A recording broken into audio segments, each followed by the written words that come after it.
Do you have the YouTube link so I can blast it out to my patrons? Right now I'm just doing the recording at the moment, though. So Okay. eventually I'll upload it and then I'll send you the link. Okay, cool. So it's Power Ranger Day. I Hmm. didn't really think this was a holiday until like a few years ago. So this was, yeah, Yeah. it's just another day for me. Hmm. Funny thing is that when I actually heard about it, the first time I came across it though was mainly from the Rangers themselves, specifically Catherine and Nakia. But I think prior to the whole thing was when I kept hearing about this National Power Rangers Day, I was like, okay, I get the fact that they're celebrating Power Rangers, but what day are we talking about here? It was then I did the Google search, and then I heard about the date, which Well, turns out was February. I Was didn't know that Power Ranger Day was August 28th. I didn't know that. Um, yeah, because I never watched Power Rangers on Saturday, at least for Mighty mhm, Morphin. I never right. watched them on Saturday. I always watched them in the afternoon, like around 4:30, 5 o'clock when it came on Fox Kids. I didn't start watching Power Rangers on a weekday, on a weekend until maybe Lost Galaxy. Yeah, that sounds about right. So Right. I didn't realize that, Mighty Morphin started on a Saturday, which makes sense when you think about it in hindsight, but like I only watched it on the weekdays because I don't know what I did. I think I had like baseball games and stuff on Saturday, so I never really watched it when like new episodes premiere. So a lot of the I was watching some of the old episodes um, recently, and I was like, I don't remember this episode. I don't remember a lot of the episodes. That's because Mhm. a lot of that stuff wasn't re-aired on the weekdays. It was mostly just like new episodes on Saturdays. I didn't know That's that was the true, thing. right? Most of it was new. The funny thing is that um, when I thought about it, I actually think back to um, when I actually first got into Japanese pop culture in general, and very few people actually know this, but for those of us that were like in the 80s and 90s, there were certain things that we did watch. In my case, since I was born in the late 80s and pretty much a 90s kid through and through, what really got me into Japanese pop culture was mostly a few old anime, specifically an old one from the late 80s that most people don't even know. Then again, I'm guessing you might probably know this title if I told you. What is it? It's called The Adventures of Little Nemo in Slumberland. Yeah, I remember that one where he's flying around on a bed through Yes, Slumberland. that one. That movie gave me nightmares. Oh, oh, is it mostly Yeah, because of the opponent that he's going against? yeah. I mean, that's terrifying. I need to That's rewatch it. true. It's been a while since I watched it, but Uh-huh. I remember that show.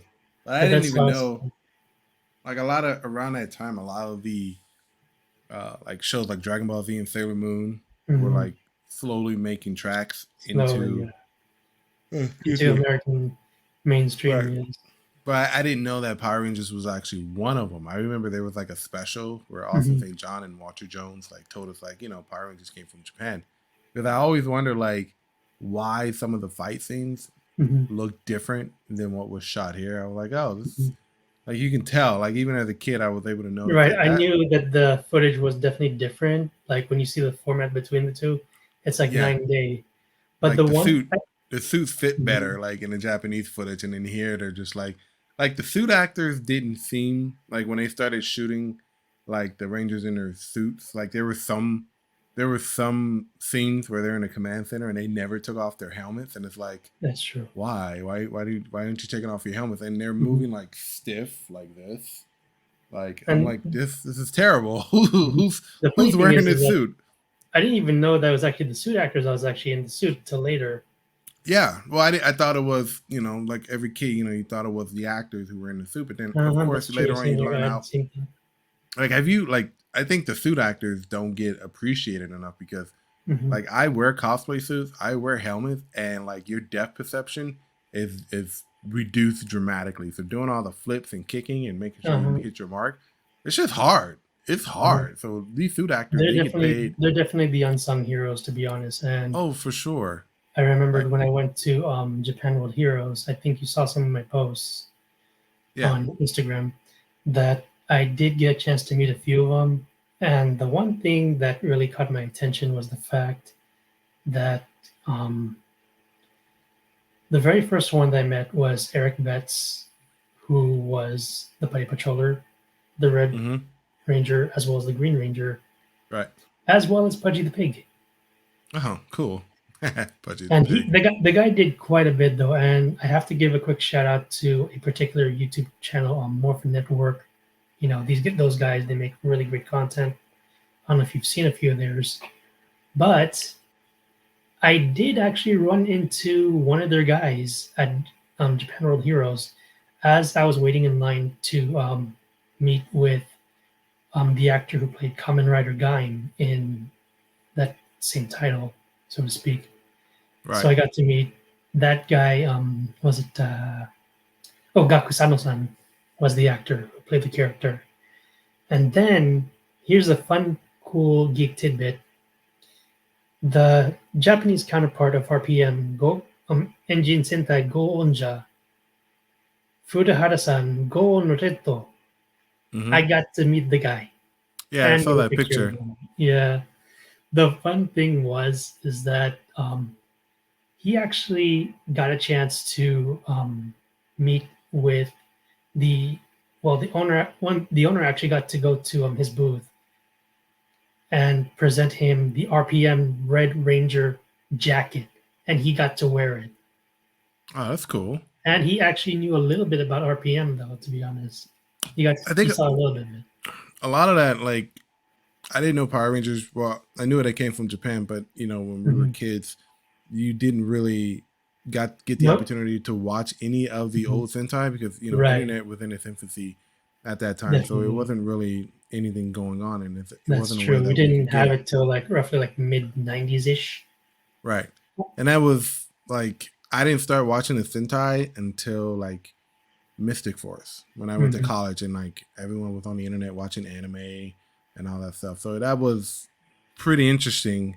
Like I watched all of Magic and I was like, oh, this is way better than what we've been getting in the States. Like storytelling was like on point. And then I watched Bulkinja, and then I watched Shinkinja, and then I watched Geki Ranger. I watched them all, and I'm like, man, this stuff is like the writing here is top notch. Like it's so much better. So like that's when I kind of sort of started falling off of American Power Rangers and just watching the Sentai. That's why I don't really watch any of the new stuff now, because it's like, well, you know, the Sentai did it way better. Like Shinkinja, they tried to adapt it, and I don't know if like previous like the original Saban team tried to do that too with like Lost Galaxy or like Time Force, because I know some of the similarities are there, and they tried to copy the story a little bit. The funny thing is though is that as soon as you mentioned Shinkinja, the first time I heard the news that they were actually going to be doing it, I already had major dread, because after watching the whole thing from beginning to end, I knew what was going to happen. I even have to like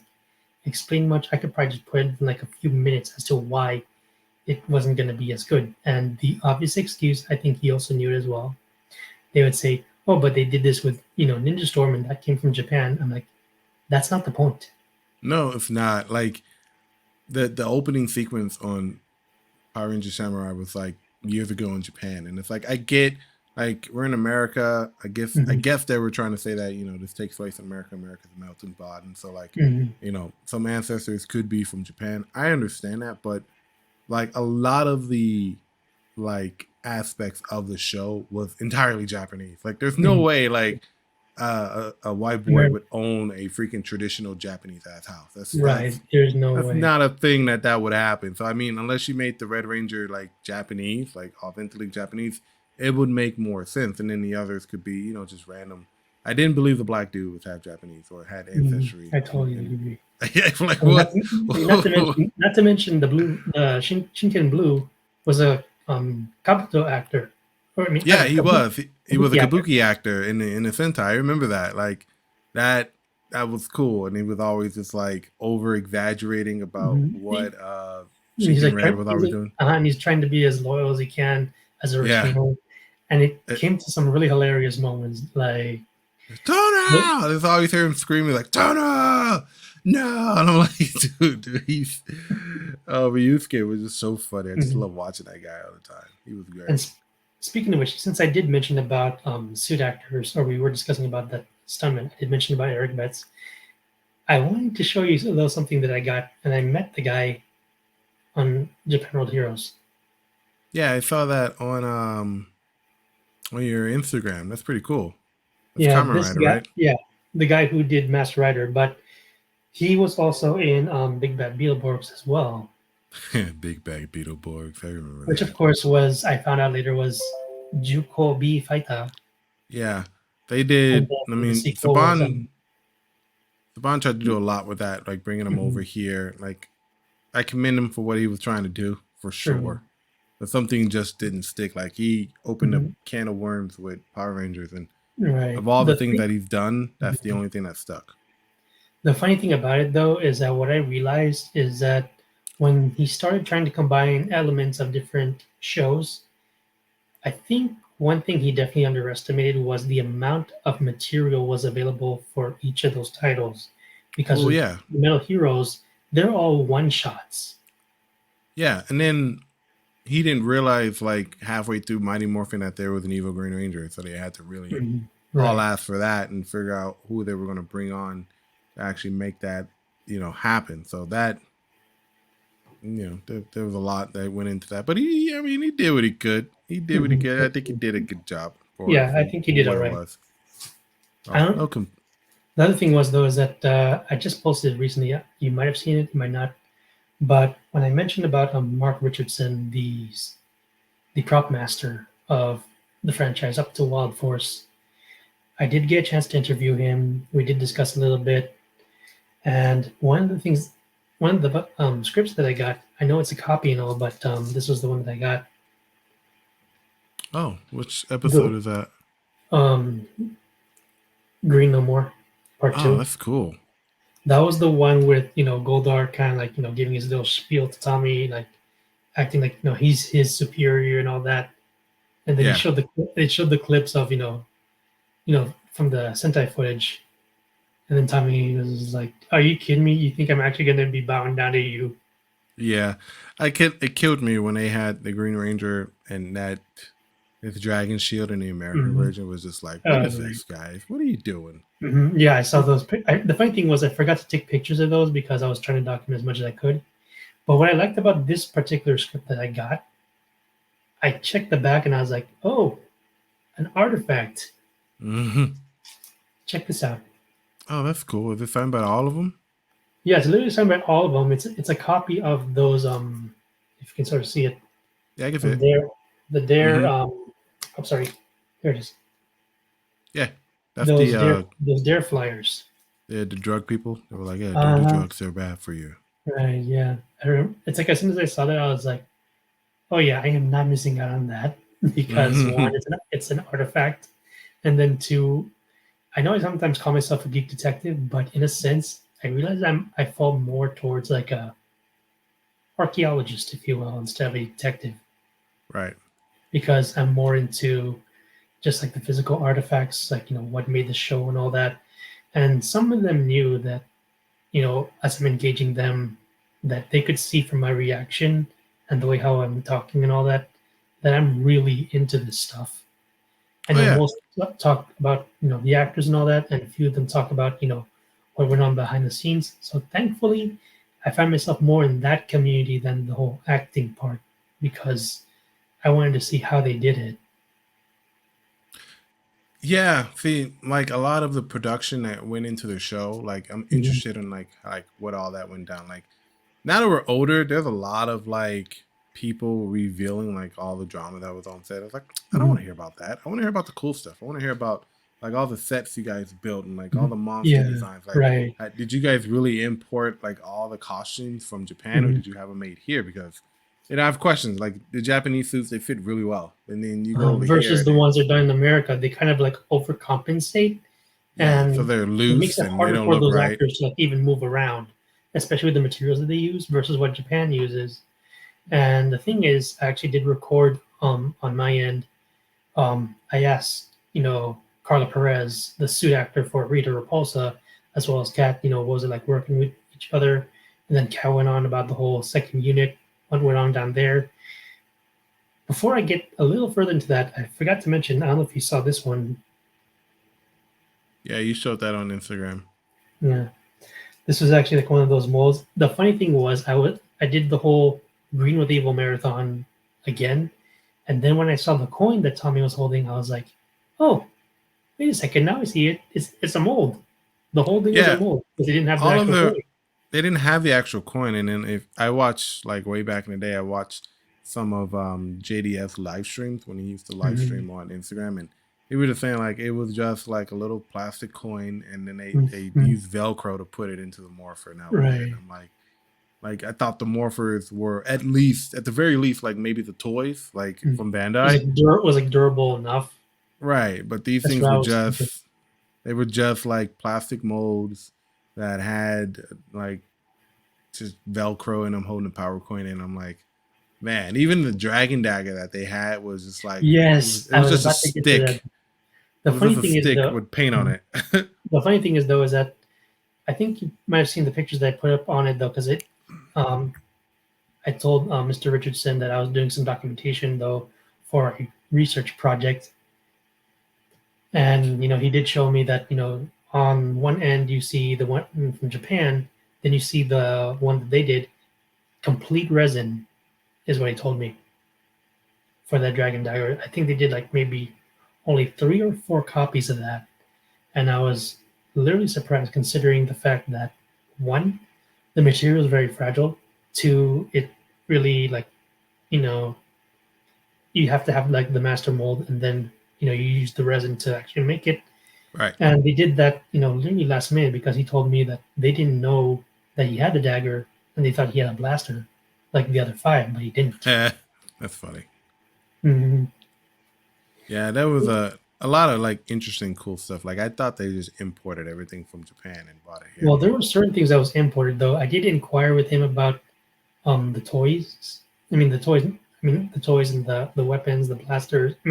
The weapons, the other communicators, and all that other stuff. Though I know that was mostly just toy related though, but I can't remember how I asked him on that question. But I did recall asking Carla Perez if she remembered Mark Richardson, and in the back of my head, I'm thinking, dude, do you realize what you're asking? Of course they know. They were there. Yeah. But I just had to scratch that itch to a degree. Yeah. I mean, now that we have the internet, I mean, a lot of these people they're recalling a lot of stuff that they did Mm-hmm. on set that would happen. Like like I didn't know why David Yost left the show until all that stuff Mm-hmm. came out, Yeah. and then Like the whole pay disputes with right, Austin Austin St. St. John and John, all those guys. Walter, Like and Twee. right, and I didn't know that there was beef between JDF and Austin St. John. Like I'm just like Mm-hmm.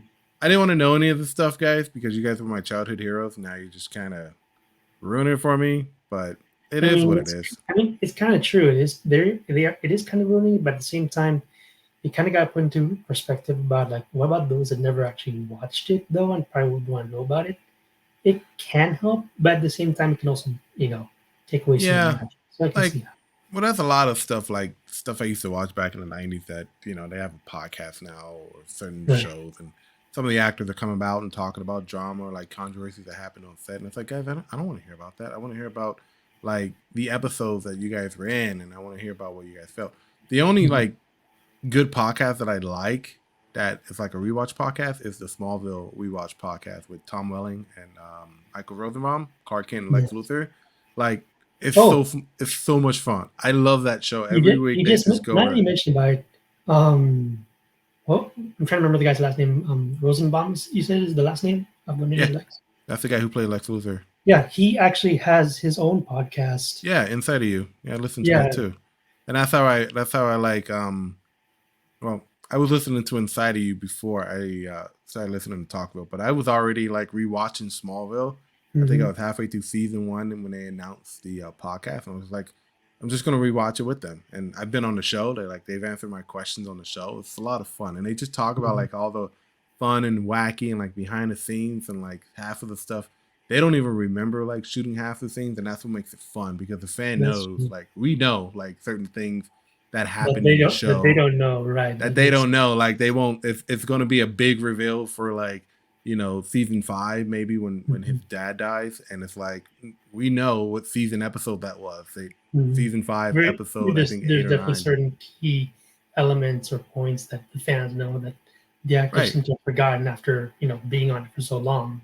Right, but they don't really remember it because a lot of that stuff is shot out of order. So I mean, Oh it, yeah, it that's makes true. Because it makes perfect sense. there's so many reels, so many dailies though, and you kind of have to wonder like, how the hell did they get all those fragments and put it together? You know?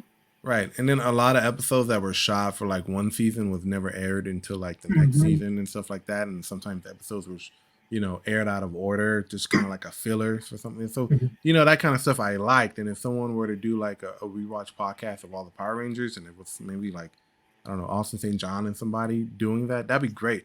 I don't want to hear about all the drama and shit that went on set. Like most of it we already know, but I want to hear about like your experiences shooting certain scenes. Like what was it Hmm. feel like to put on a suit and wear the helmets? Like at one point, did you guys ever do any scenes with the suits on? Like Right. that's the kind of stuff that I want to hear. I don't want to hear about As a matter of like fact, now you just mentioned about that, Kevin Duhaney, Dino Thunder Blue. I did follow the guy, and thankfully he was kind of like, you know, answering like a few questions and going on the whole behind the scenes with regards to Dino Thunder. He, I can tell. I know the guy's a fan, and Tommy was his favorite. So for that guy, it's a definite dream come true. For oh like for sure, like working he with got to like Tommy. freaking like I forget freaking that that's JDF. like that is an anniversary season, and I haven't had the chance. Like I've been rewatching a lot of the old Saban, like from I think I rewatched Time Force. I'm on Lightspeed right now, Mhm. watching them out of order. You're not I the only one never, bouncing around. yeah, I bounce around with the old Sabans. Like I watched In Space, but I never watched In Space like from episode 1 to like the last episode. Like I'll Mhm. just pick and choose like my favorite episodes, like with the Psychos, like watching them Right. that arc, then like Countdown to Destruction, of course. Speaking of which, Zane when he wakes up and stuff. mhm, That's cool. mhm. The funny thing is though, going back to Carla Perez, when I interviewed her and I asked her a bit about Mark Richardson, there was one thing that I couldn't like keep off the back of my mind because I knew I was going to be saying it. I told her I'm going to go back to Turbo for just a little bit because there was one scene I wanted to address, and I did talk about it with Mr. Richardson. The call between Diva Talks and Rita Repulsa. Wasn't that in the movie? That was Yes, in the it was. movie. Yeah. Correct. It was in the movie. The line where, Diva Talks is like, Rita is like, I need your advice. How do I defeat the Power Rangers? And Rita's laughing her ass off. She's like, the Power Rangers? Yeah. And, she's like, if I knew that, do you think I'd be lying down here listening to this? And she puts the Yeah. phone right next to the Zed snoring. Yeah, I never understood why they dubbed the English actress for Rita. I never understood it. Those are two And different consider, people. There's yes, you somebody played doing it. the voice, and then there's Barbara Goodson Which, did the voice, and then Carla Perez mhm, played as the actress. So I never right. understood that. I It's guess two they were totally trying to different maybe they were trying to maintain like the voice from the continuity. I Sentai. guess continuity, I guess. Yeah, But it seemed like a hassle though, like because you had to shoot the scene, and then you had to match Barbara Goodson's voice with Carla Perez's lips, and it's like that sounds mhm. like a pain That's in a the lot of ass for work. every episode. That's a lot of work for the voice actors, Oh and I yeah, think they have it just as hard compared to the physical actors that are doing it on set. If you think about it. well, not really because if you're dubbing over the Sentai footage, you don't really see Well, I the mean, like lips moving. in terms of like their voice though, it really does a lot of work on them at times because they have to do Yeah, just as much multiple takes. I remember it was it was agreeing it with evil when they were fighting Tommy, like the last Uh-huh. episode. I don't know why they did this, but if you listen to it when the Dragon Sword is on the ground and Jason's like, "Give up, Tommy," you hear this voice is like, "No way," and it's like, who That's dubbed a that in there? good Why question. why did I you was just I know use when I was doing the marathon, I was thinking in the back of my head, who did they put for that? why didn't you just use JDF's voice and just say never or something like that in his voice? Who Uh-huh. just no way. And I'm like, what? Why? Why is that in there? It And now, wasn't. yeah, that just gets everyone curious even more. It was so random and confusing. Like that didn't need to be in there. You could have just had like you could have just took some tracks from a previous episode where JDF was just like saying never, I'll never surrender or something like that, and just threw it in that scene. Instead, you have some Right. random dude could just go no way, and I'm like, what? Of course, you wouldn't catch that as a kid. You only catch that kind of stuff when you're an adult. Uh, but anyway, back to that scene that I did mention. Take a wild guess as to who was in the Z suit. Take a wild Wasn't it guess. the original actor? Mm-mm. Who was it? So some would assume that it was Ed Niels. That was the actual suit actor. It wasn't. It was the prop master himself that was Hmm, in the suit. So I asked that's cool. Carla, that was like, "Did you realize that?" And she's like, "Yeah, I knew he was in the suit." That suit had to have been hot, like full of Yeah, leather I and mean, stuff. Mr. Richardson told me point blank that felt like he was inside an Ed Neal burrito Yeah, because that had to have been. he didn't realize he was like so claustrophobic, but he was already inside the suit. And he's like, I Mm, couldn't chicken out. Now I couldn't tell some guys like I can't do this anymore. It's like yeah, he had to commit, but thank heavens he was only in there for that one scene. yeah. It feels Fortunately for him. the fandom right now is kind of like split between what Hasbro's doing and like Hmm. you know I haven't watched any of the Dino Fury whatever stuff mainly because I hate the name like Dino Fury. Yeah, it just sounds a little odd. I've It only just like, sounds watched like another maybe like Fury. a few episodes, but then after that, like I don't know, just kind of tuned out a little bit. Yeah, Dino Fury. Like when they were pitching names and someone said Dino Knights, I was like, oh, that'd be cool because this entire is based off of is basically Dinosaur Knights. That would have Mhm. made more sense. But That you're like, I no, agree. Dino Although Fury. I'd say Dino Charge did a little better compared to the last one. Dino Charge. I heard Dino Charge and Beast Morphers were like one of the two best, most recent seasons. I haven't watched anything past Samurai. I'm gonna be Mhm. honest. Like, I watched the Same. first episode of Samurai when it premiered, and I'm like, they're trying to redo the Sentai story here, and it's not going to work. I'm sorry, it's not. Mhm. But I think that's just me and my bias because, like I said, once I started watching the Sentai, I didn't really watch any of the American version of Power Mhm. Rangers anymore. Yeah, Like, I think part of the bias has to do with the fact that after we realize the quality between the two, it's practically night and day. yeah, But like the one thing that really kind of irks me is I know the fact that Japan is also interested in how Americans did it. So I know, like sometimes I checked online, they did it for not just MMPR, but they also did. I think they did a dubbing for Zio. I know they did the dubbing for Turbo, and I know they also did it for SPD. yes, like when it came down to Disney, it was kind of hard Hmm. to kind of differentiate like the American footage from the Sentai footage because they were shot really well. Like you would only Hmm. notice the Sentai footage, obviously in the Megazords that was Sentai Hmm. footage, and some of the suits, but some of the shots because a lot of that stuff was shot in America. A lot of the action scenes because you can tell with the slow Hmm. mo and all that stuff and the big Right. explosions that they There's did. That definitely was all things American. that Disney did well compared to how Saban did, especially in terms of like editing in general. But then again, you do also have the budget that they always have to deal with. There was one particular YouTuber that did cite how Power Rangers was treated, and then he also cited Star Wars. The fundamental Yeah. problem Disney has though is not just with budget; it's also the people involved. Yeah, the people in charge. Because you look at what they did with Power Rangers, and like no one bats an eye. It was great. But if you look at Mhm. like what they're doing now with their movies and with Star Wars, it's like it's the fatigue, dude. Like they just Oh yeah. I'm so over Marvel, I'm over Star Wars, I'm over all that shit. And it's just Mhm. like I like everyone's talking about like, oh, did you watch Ahsoka? I'm like, no, why would I watch that? Like there's so much Make it. Star Wars content. Like it was better back in the day when you got a movie every 2-3 years. Mhm. Now you get a movie and then you get like 4 Disney Plus series in between each movie. And then you get to the next movie and the movie sucks. And it's like, Disney, they're just doing it I don't know. It's a Someone's cash getting grab. paid over there. It's a cash grab. And it's just like, Disney used to be good at some point, especially when they had Power Rangers. They put a lot of effort Mm-hmm. into what they were doing up until RPM. They just said, "Okay, we're Oh yeah. done with this, but we're gonna shoot this last season and call it a day." Mm-hmm. Yeah.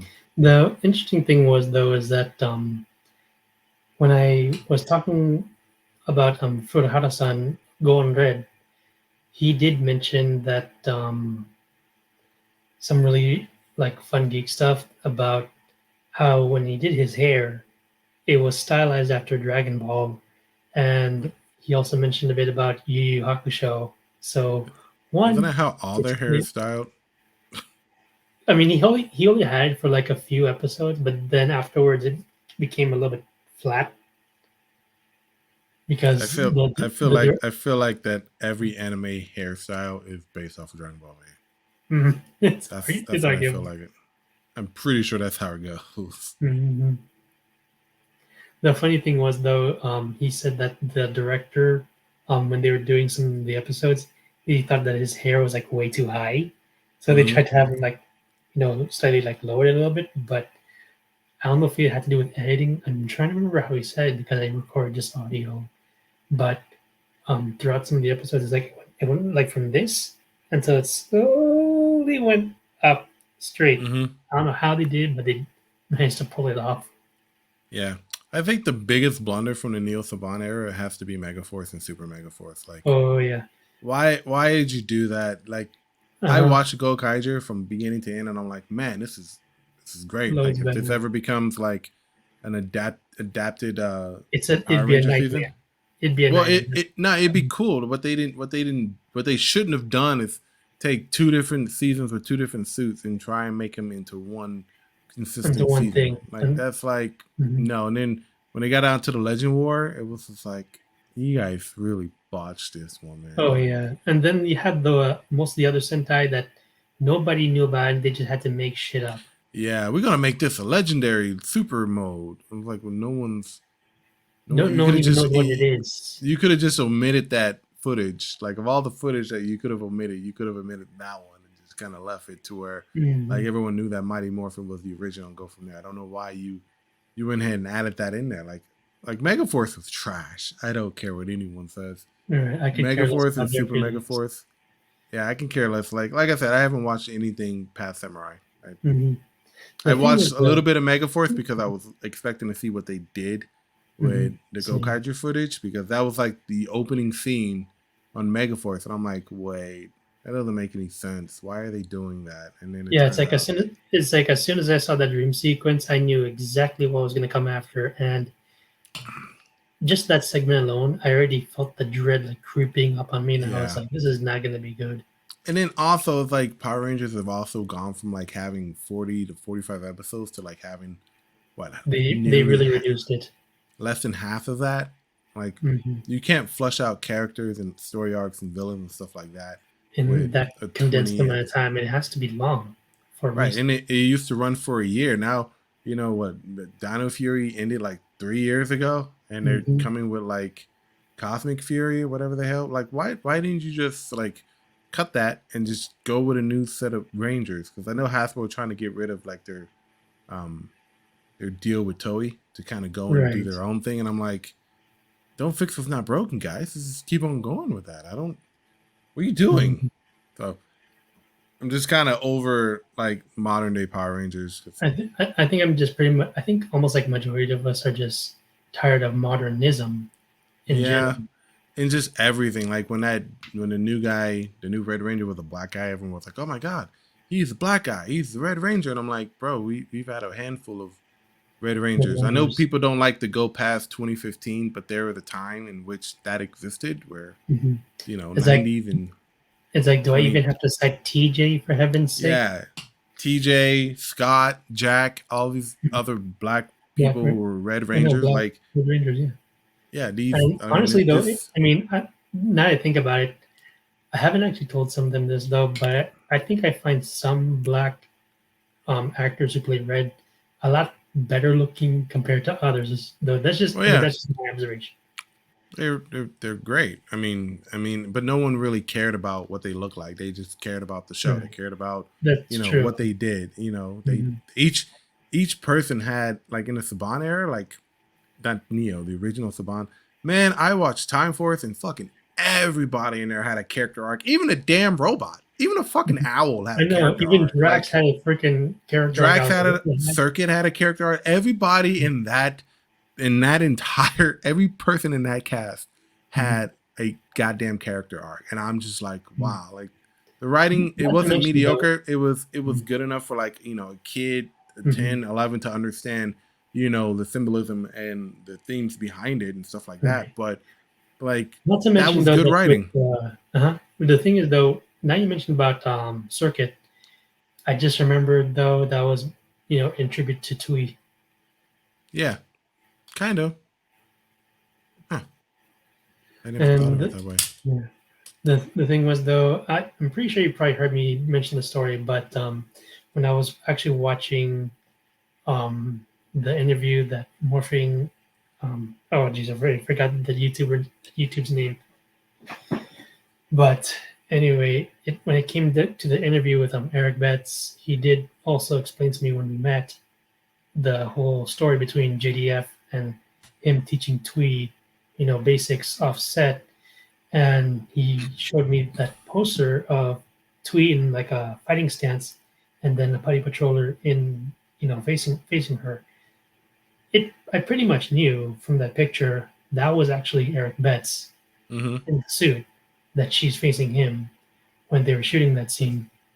And so he pretty much explained to me how the whole thing went, and how out of everyone else, Twee was the only one that was like a fish out of water, but she picked up the basics just like that. And she was going up against like not just martial artists, but also gymnasts or even, Olympic athletes, though some of them were. And like, to me, that's definitely an underdog type story, but also very impressive, especially with what she went through back then. Yeah.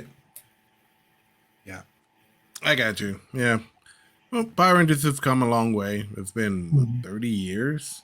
Holy shit, Yeah. it's been 30 years since Power Rangers come out. I was 4 when the first episode aired, so Mhm. Jesus The Christ. funny thing was though is that looking back at Forever Red, what were your general thoughts of it like when you first saw it? Should have been longer. Oh yeah. It should have been I longer think, than just a half-hour special. I think some of them, like actually, some of the actors probably might have voiced very similar, considering that I was probably like one of the few that did look through, I guess I would say, production notes or whatever it was that they had on Amazon when I was watching it. And the thing was, I was looking through like most of it in terms of, what was going on, why they took certain bits out of everything else. I mean, they took certain lines and edited. Turns out, the first time I asked the question was with Jason Font, and he said everyone else was like pretty much the same. It was until I got to Christopher Kamen Lee, and he told me out of everyone else, mine was the only one that was different. In fact, I think you probably already saw the script itself, but I had signed again. Mm-hmm. Yeah. Yeah, you showed me that before. The What was I gonna say?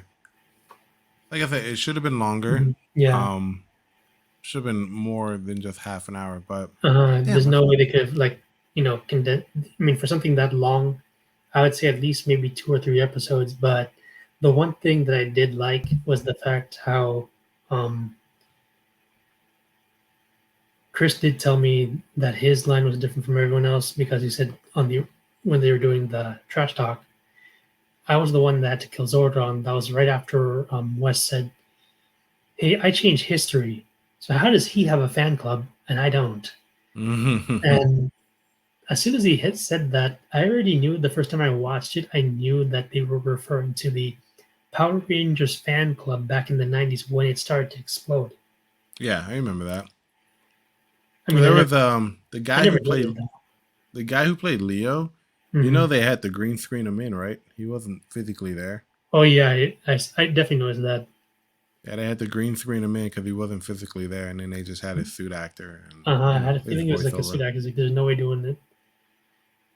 So I mean, it was a good episode. I mean, everyone know that the best team up episode is To the 10th Power. Like, Oh, yeah, that one was awesome. Which then led to obviously Kendrick's having to be killed off. But the only reason for that, some fans reminded me that She had leukemia, the so she had to go yeah through chemo. yeah she had a medical condition though, and yeah, But then for like the rest of the she show. like magically came back at the end. Like, I was like, how the heck did they work that part of it? why? Like, That but just seemed a again, little it was a kick show. It was no one was really like really thinking on about it. like no one was really thinking about it. You know, you got magical space beasts, you got swords, you got people running Mhm. around in spandex. It's like, yeah, no one's gonna think about why Kendrick just popped up in the last episode, Uh-huh. like conveniently, like as Drakina was killed. So True.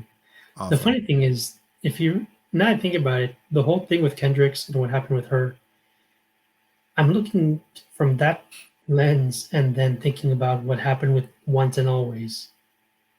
Do you kind of notice a tiny parallel with that? Say that again. The thing what happened with Kendricks, and then Caron actually temporarily inheriting the Quasar Saber, and then with regards to Once and Always, what happened with Trui and all that. How it seemed with Min when she was explaining to Billy, when I was holding it, there seems to have been like some memories for some reason. And then Billy's surprised, like, huh? Well, it wasn't like prime condition, but he doesn't see it as that weird, so to speak. No, I That didn't. there's that like there's some essence of the previous owner, whatever memories they had. I guess I could say pre-recorded somehow or imprinted onto the device. No, that's not part of the lore at all. So I don't know where that came from. I did hear them say that, and I'm like, what are you talking about? That's never been. Not only is that not true, but it's never been implied that morphers imprint or like contain memory. So that was. Right. That you think that was just more like just shoehorned in? I think a lot of Once and Always was corporate, like people meddling in what they're doing because, like, good idea, Mm-hmm. poor execution. Like really, really bad execution. Like Mm-hmm. everyone was Right. this is supposed to be an anniversary thing, which should have aired today. It shouldn't have aired like in the middle of last year, but or the middle earlier this year. It should have aired today, but I it agree. should have had everybody in there, even JDF, despite him not being with us anymore. But Mm. I mean, you should have Netflix. You're $1 billion company. You should have paid these actors to come in and redo, and then have everybody here, not have like old audio from like '93 Mm. shoehorned in there because everyone's looking at the Green Ranger and they're like, we all know that's not JDF, or they're looking at the Red Ranger. We all know that's not Jason. Like it was just Mm. like poorly put together, and I wish it was more. I wish it was better. The CG, Mm. my God, that CG, dear Oh yeah. God, I mean, a lot of no. people. I know we discussed about it last time though during one of your live streams. We were discussing the whole thing with the fight at the end. It was Yeah, it's like, it's so my so. God. What they could have done, like, I mean, I read the comics. Like, I've been reading the comics since they come out. There's so many, Mhm. like, things you could have taken from the comics and just completely gave people what they want. Like, people don't want, like, Cosmic Fury. Like, some of them do, don't get me wrong. It's not like a Yeah. dead thing, but, like, people want to see, honestly, Lord Draken. They want to see Mhm. Lord Draken either in Right. That live would have been action. awesome. Right, but they kind of Considering they did the trailer. did it with like Dimensions in Danger with Mhm. what season was that? Like Ninja That was Steel, Super whatever. Ninja Steel. Yeah, Dimensions. They kind of did it with Lord Dragon, but Or even yeah, it was like that was the I see reference what you're to I see what you're what trying to was do. It's not right, and it would have been great since you did have an evil Tommy there, but he was a robot, which was weird. mm-hmm. So like don't be like, I know they're trying to reboot the series. I know they're coming up with like a Netflix series to kind of Mm-hmm. reboot the whole franchise. Guys, Hasbro, if you're listening to me, all you got to do is adapt the fucking Lord Dragon storyline and then do a Shattered Grid, like animated or live action. It'd probably be cheaper if you did an animated one, obviously, Mm-hmm. but I agree. did you do a But live action or do that whole entire storyline? Just take what's in the comics and adapt it. I mean, they're doing it anyway with Marvel and DC, with manga, with all this mhm. stuff. I mean, Right. I mean, I'm if not they're gonna able to watch. figure that part out, like, Right, and that's then see like all how you need those to other do. ones were done, Yeah, then I think they got, you know, arguably, I'd say a blockbuster on their hands. And I would go as far as to say, like, you don't even need to hire the original actors to do that. Like, hire Mhm. a new Jason, hire a new Trini, hire a new JDF or Tommy, Right. hire new actors that can play the roles and Mm-hmm. do that, because that would be dope. I would Agree. fucking sit there all day and binge watch the shit out of that entire series 4 or Mm-hmm. 5,000 times if Right. they did it right, because that'd be If they cool. can play their cards right and get that part done, I bet you Right. that money will follow. You would make so much bank if you did that, Hasbro. Like, the Mm. writing in the comics is so good is that I didn't even think for a second that Lord Draken was an alternate version of Tommy. I thought it was like Lord Zed because he had the throne. I'm like, oh, maybe it's Mm. like Lord Zed before he became Lord Zed. I don't know. Mhm. No, dude, it's an alternate version of Tommy, in the only Tommy in the entire multiverse who was actually bad. That's a Mhm. story, dude. That's Now a that story. one was good because like when JDF did mention about the whole thing, like what if Tommy just stayed evil? As soon Right. as he said that, I was like, okay, now I'm interested. That was cool, and that's what he did, and he wasn't under a spell, he wasn't under anything, he just decided to just He just did his stay own bad. thing. And I'm like, that's Mhm. crazy, that's insane. I kind of hate how they nerfed Draken in like the current Oh, issues. Like, later on in the other comics, yeah, he's more of an anti-hero now, like, oh jeez, which that just is ruined it cool, it's okay, but it's a like little bit. you don't have the threat of Draken like you had in the Shattered Grid. Like, he murdered Tommy, stabbed him with Fair Sabo, enough. took the Chaos Crystal and bounced, and then decided to attack the entire fucking timeline and get all Mhm. these Rangers morphers to fucking become a god. And that's like, Mhm. the threat on Draken in the earlier issues is like That one was great good. compared to what he is now. He's just more like, he still kind of does what he wants to do in his self-interest, but he's more Mhm. of an anti-hero. And it's like, bro, you didn't have, you could have just left him to be a threat. Like, he's still Uh, a threat, but he's not as much of a threat as as he like some used of to the be. enemies. They had to nerf him in order to make the Those other characters. Imperials, or to Mhm. make even a Mistress Vile, who's like Rita Repulsa now. Mhm. That's a beefed up Rita Repulsa. They had to nerf him in order to make these other new enemies seem like Mhm. more of a threat. Which, yeah, when you fight Imperials, which are basically planet destroying gods, yeah, I don't think an alternate version of Tommy is going to be much of a threat in the long Agree. run either. But Mhm. Hasbro, all you got to do is just adapt the comics. Talk to Boom, tell them, hey, we want to do a live action or Or animated version. animated. I think animated would probably be good because there's only so much you can get away with live action. I know. Live Like, action, you have to have a big budget, but with mhm. animated, you still have to have a pretty decent budget, but Mhm. you can get away with a lot more Mhm. in Plus, animated. in terms of like the range of emotions, though, it's like how many times do we have to keep citing Disney and their failures? It's like not everything will translate well into live action, especially Right. when it comes to emoting. Yeah, It's like I don't think One Piece is going to do almost. well. I don't think that's Mhm. going to do well. Like, there's certain things in the anime that Luffy can do that Mhm. just doesn't, you can't translate that into a live action. I'm sorry. Mhm. I know you guys want it, Now, but here's the interesting thing about that um, topic. There, from my observation, I'm probably the only one that thinks this. Then again, I might not be. There's only two instances in which the adaptation from animation to live action almost works. Number one, the early 2000s Sailor Moon live action that they did Sentai style because the original author was actually a fan of Super Sentai. mm-hmm. That one actually worked. And I watched some of those episodes and I was like, this is impressive. I can see it working there, but only because of how the original was done before and what made it what it is in terms of the material. Right. The second one that seems to work from my observation, Rurouni Kenshin. Didn't they just do a live action like a few years Yes, ago? that one.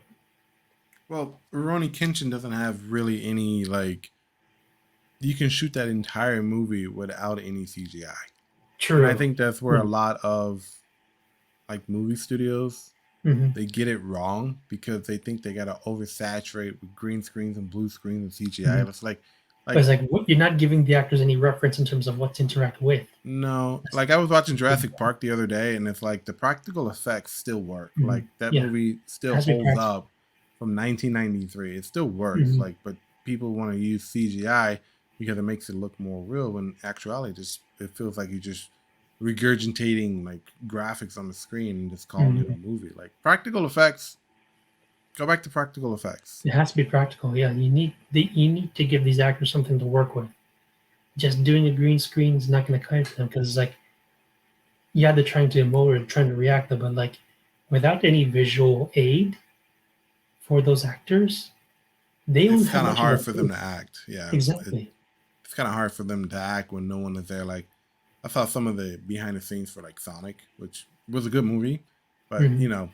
James Marsden has to pretty much act by himself and talk to a stand like a 3 foot tall hedgehog, and it's like Mm-hmm. that's hard, dude. That's hard. Like Right. because most actors they feed off of each other, they feed off of the Mm-hmm. energy, and so that's what Right. makes the scene really good. But if you're talking to a 3 foot tall statue that's standing Mm-hmm. next to you, it's kind of like that's hard. I don't know, Oh but yeah. unfortunately, I'm gonna have to wrap it up here. I gotta Mm-hmm. get going, dude. But thanks for Okay. having me on, man. Thank you. Thanks. Much appreciated. No problem, man. I'll see you on social media, dude. Of course. All right, So. bye.